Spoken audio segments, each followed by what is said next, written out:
Buenos días, compañeros y tutora. Somos el grupo 252 del curso de Orígenes de la Psicología. El día de hoy abordaremos los fundamentos históricos, epistemológicos y sociopolíticos que dieron origen a la psicología social, política y comunitaria.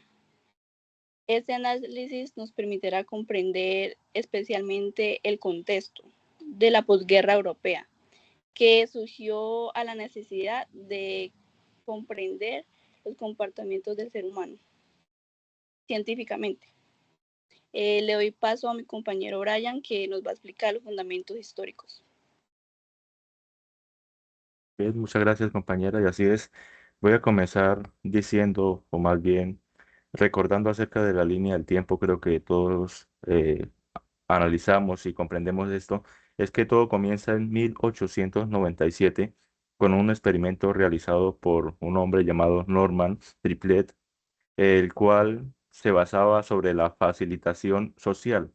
Este experimento buscaba investigar cómo la presencia de otros afectaba en el rendimiento individual de cada persona.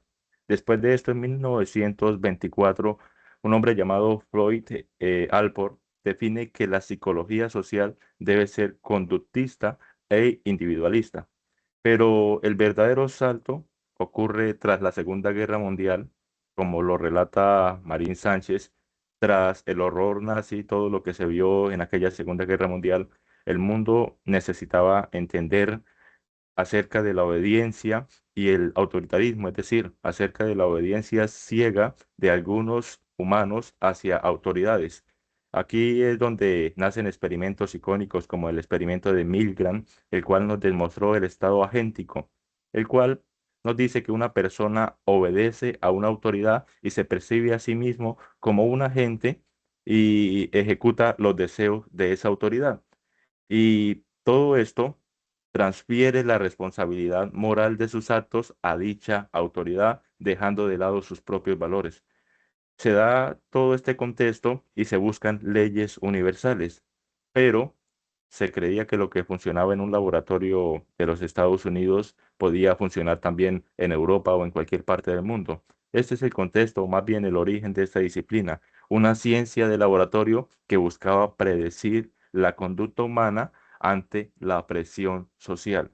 Esto todo lo que tiene que ver en cuanto al fundamento histórico. Doy paso también a mi compañera Carol, el cual va a dar el fundamento sociopolítico. Buenos días, compañera y tutor. Mucho gusto. Mi nombre es Carol. A continuación hablaré del fundamento sociopolítico que dio origen a la psicología social, política y comunitaria.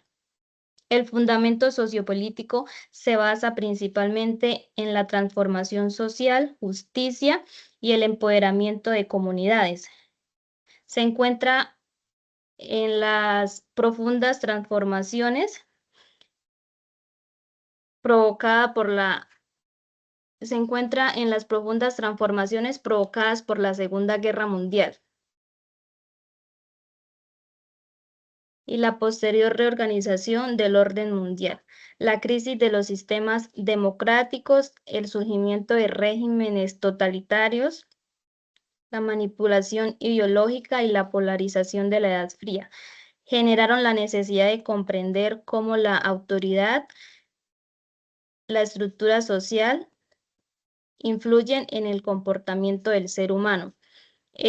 Algunos de los principales fundamentos sociopolíticos fueron las crisis de la psicología tradicional en los años 60 y 70, movimientos sociales y activismo, la revolución comunitaria y la salud mental en 1963.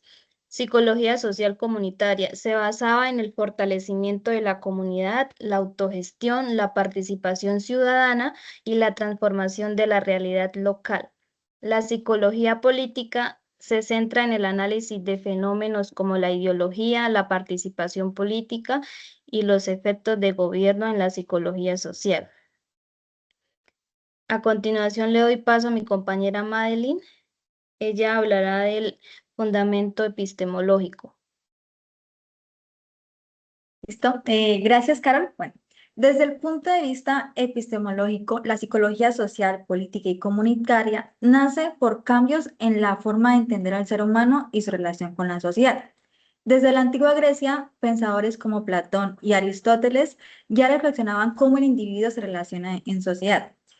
Platón decía que la educación era fundamental para vivir en comunidad, mientras que Aristóteles pensaba que el ser humano ya era social por naturaleza.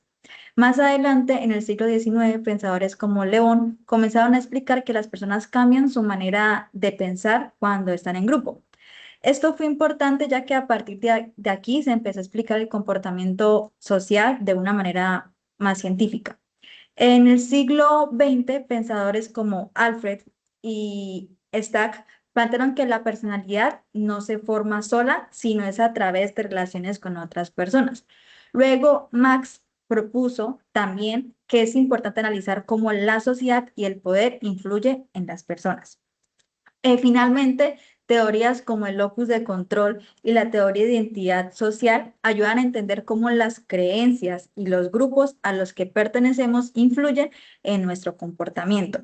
En resumen, el cambio epistemológico fue pasar de ver al individuo como alguien aislado y a entender que su forma de pensar y actuar está ligado a la sociedad y sus relaciones con los demás. Bueno, Ashley, te doy paso a que vas a dar como la conclusión de este video. Para concluir, la psicología social, política y comunitaria surgió como una respuesta a los cambios de la posguerra europea, usando el método experimental para estudiar el comportamiento humano.